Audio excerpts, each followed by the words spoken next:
So in this video, we're going to talk about the Joker, specifically Christopher Nolan's iteration from The Dark Knight. We're going to go over just how insanely smart he actually is, and the secret superpower he uses to best literally Batman and the entire police department of Gotham City. Now, to say The Dark Knight was a great film is a huge understatement. It went on to win multiple awards and was nominated for practically every category that counts at every award show. Yeah, it was a good movie. And that's why, thanks to my life being a boredom festival, I decided to rewatch it. And boy, I was not disappointed. Again. The story was as captivating as ever, the social commentary was on point, the characters and their development was just amazing, probably the best I've seen in a long. But out of everything, the thing that put me on edge, the thing that really sucked my soul into this movie was the Joker. His character, masterfully played by Heath Ledger, was unbelievable. He was the engine that powered this beautiful Lamborghini. But while I was watching it, I couldn't help but wonder how this deranged psycho clown, who literally just sprung out of nowhere, was able to corner one of the world's best detectives, who, by the way, had access to billions worth of resources. The thought chewed into my head, and I couldn't stop thinking about it throughout the runtime of the movie. So I did the obvious thing any other sane person would do. I analyzed the movie down to every minute with the literal pen and paper. Yes, I actually did that, and I scoured Reddit for a second opinion from real veterans, cause why not? It's Reddit. And I'm here to tell you what I found out, and without further ado, let's get into Joker's superpowered psychotic genius. Now before we continue, I'm just going to say it now, everything about Joker revolves around psychological manipulation, or as some would like to call it, the art of persuasion. And believe me, he is very persuasive. If we were to have any superpower, this would be it, and you're going to find out why I say this soon enough, so stay with me here. In the beginning of the movie, we see him plan a heist in such a way that each member of the heist wipes each other out before anyone even realizes it. And this is effective because it helped him get rid of dead weight that could potentially be a liability, while also satisfying his psychotic Joker wants. Oh, and did I also forget to mention he plans this very crazy but surprisingly brilliant getaway. And by the way, I found it strange that he escaped that easily without being caught by the police. I mean, someone should have noticed the giant school bus crashing into the bank. And I'm sure they did, but after he escapes from the bank with all the money, we don't get to see how he slips away from the police who are obviously on his tail, even though he somehow managed to blend in with a bunch of high school buses. But we'll just take it as it is. He escaped and we're zooming easily because the police have no whiff of him after that. Now, that scene in the beginning was just the precedent of what was to come in this movie. The Joker successfully got away with all the loot while doing literally 1% of the work. If that is not unfathomable, I don't know what is. And Joker was able to do this easily by understanding what made the criminals tick and using that against them. Hey there, just a quick reminder for you to hit the subscribe button if you haven't already. It really helps the channel a whole lot and it helps me keep making videos like this for you guys. So if you haven't already, make sure to hit that subscribe button and let's get back to the video. For his next trick, we see Joker literally flip a bounty for him on its head. And what I mean by that is that he killed the guy who placed the bounty rather easily at that. Like, it was actually funny just how easily he offed this guy. He pulled one over on the guy using his own overconfidence as the curl card. He knew the guy wouldn't verify before allowing them in. He knew the guy would underestimate him, and that was his downfall. Joker, once again, used the person's weakness to his advantage. Joker also uses live TV to invoke fear in the people of Gotham after killing the fake Batman on national TV. I'm actually surprised the Gotham government didn't call a state of emergency after this and label Joker as a terrorist level threat. We're talking Bin Laden. But anyway, he does this, and it's very graphic by the way, and it's supposed to send a message implying that Batman isn't actually a symbol of hope. And this is where his grand plan that climaxes at the end of the movie actually starts to form. By planting fear in the hearts of Gotham citizens, he's wetting the ground for his grand plan. And boy, does he do a good job of planting that fear, because I kid you not when I say this is literally just the beginning. When he unalives that fake Batman, he places a card on the body and puts 3 different DNA from the 3 people most involved in the investigation set to clean up the streets of Gotham.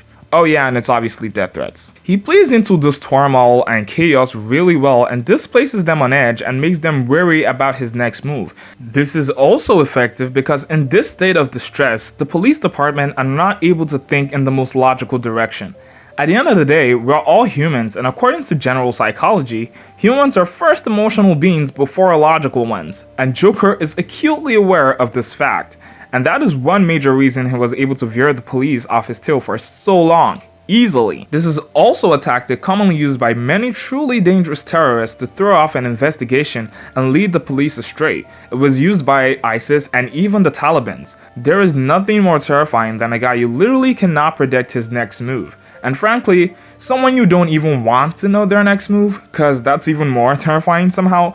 And I think this, more than anything else, is what allowed Joker to successfully unalive two of his targets. Joker's meticulous planning also allowed him to deduce air supports would come for Harvey's detail, and he was able to plan effectively to counteract it. I mean, this guy had access to a lot of resources that it only makes sense when you consider that he robbed a literal mafia bank and walked away with every penny. Anyway, moving on, this is also part of the movie when he finally comes in contact with the Batman, and he seems very satisfied with himself, if anything. There's not a single shred of fear or even animosity, none of it. He's just excited, I guess? That scene where Batman tries to ram into him but doesn't do it is way more significant than a lot of people think. Because he has already studied Batman carefully, I'm assuming for years, and knows he tries his best to limit casualties. He knows he's a goody two-shoes like the rest of them, and he uses that knowledge in the most psychotic way possible. He mentally destroys Batman during the interrogation to the extent that Batman, who is widely regarded as someone level-headed, outright loses it with the Joker. And Joker does this because he knows nothing's going to happen to him, sadly. Anyway, thanks to his mental manipulation again, he somehow managed to capture both Harvey Dent and Rachel. He then tells Batman that only one of them is going to survive. And at this point of the film, I gotta be honest, I was really like on my feet, literally praying that what I thought was going to happen wasn't going to happen. It happened. Somehow Joker managed to plant a cell phone inside of a person, don't ask, then pissed off the police officer who was watching him cause duh. Even though the officer knew he was being played, he couldn't resist himself and bam! Joker successfully activated his belly bomb and escaped custody. Meanwhile, true to his word, only one of them survives and that person is Harvey Dent. And Joker knowing that they would choose Harvey wasn't even that surprising to me, as I've said before. He can read into people's minds, it's like his superpower. He knew Batman would go after Harvey and was counting on it, and it was all part of his grand plan. Now throughout this movie, we see that Joker's IQ really shines with how he's able to manipulate people and how he's able to use chaos to his advantage. This is his second superpower.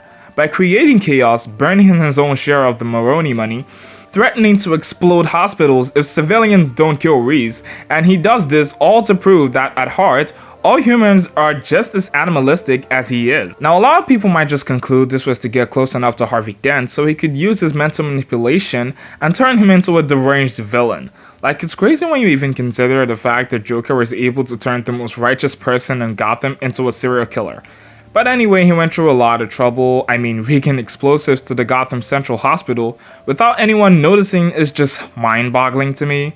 To do this, he must have spent days planning and putting everything in place, making sure the hospital wards don't find out, or the security guards. It's a lot. The reason he did all that wasn't solely to get to Harvey Dent, even though it was a major reason.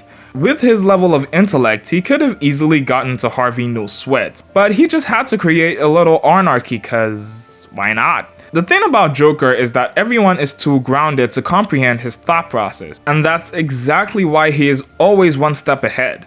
Like when he rigged the boats that carried both civilians and criminals to blow, and of course he had to hand the detonators of each boat to the opposing party. I mean, what kind of sick clown does this? Apparently the Joker. And his goal with this was very obvious and explicitly stated. He wanted to highlight the social predators in society and affirm what he had been preaching all along. At the end of the day, when it comes down to it, we're all animals. But while the Joker was carrying out this completely twisted social experiment, as he called it, I think he had another goal with this. You see, isn't it just too convenient that while the Joker was wreaking havoc and causing the entire police department of Gotham and the Batman to be on edge, a certain someone was busy getting his hands dirty? Yes, that would be none other than Harvey Dent himself. Harvey went on a rampage after his encounter with the Joker, killing about 5 people without anyone even noticing. That is wild. Even Batman wasn't up to speed with Harvey's latest exploits because he was too busy with the Joker. And had it not been for the fact that Harvey still had some morsel of humanity in him left, Commissioner Gordon's family would have been dead before anyone even realized. Joker's IQ and EQ are so wild that he's able to compute and accurately predict so many scenarios simultaneously and plan effectively for the best course of action. Batman himself, the greatest detective in the DC-verse, had to utilize a sonar that can tap into every phone in the city just to be able to find him. That's how cornered he was. And even then, it wasn't that easy, because Joker already had another trick up his sleeve, when he disguised the hostages as criminals and the criminals as hostages. And if not for Batman, Gotham PD would have unalived a buckload of innocent people.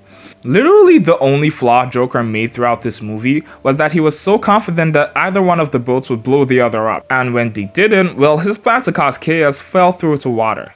Get it? Because there were boats. Anyway, despite this, he was so close to achieving his goal of literally destroying Gotham within such a short amount of time, actually. He did all these things and many more behind the scenes that we are not even aware of. I would be crazy not to acknowledge that. Joker almost reminds me of Light Yagami from the anime Death Note. Although Light Yagami had the Death Note and utilized it to its full potential, it was Light's ability to read people, manipulate them, and effectively plan ways to deal with his adversaries that was his true power. No one could have done what the Joker did, because it is a rare thing to come across someone who is friends with chaos and has the mind of a psychological genius. It is a force to be reckoned with, as we've clearly seen. And just as Alfred said, some men just want to watch the world burn, and that man is the Joker. Anyway, if you enjoyed this video, make sure you leave a like and subscribe for more content like this, and help me get to 1K subs so I can buy you that cookie I almost promised. What do you think is the Joker's true superpower? Let me know your thoughts in the comments. Thanks for watching. Bye.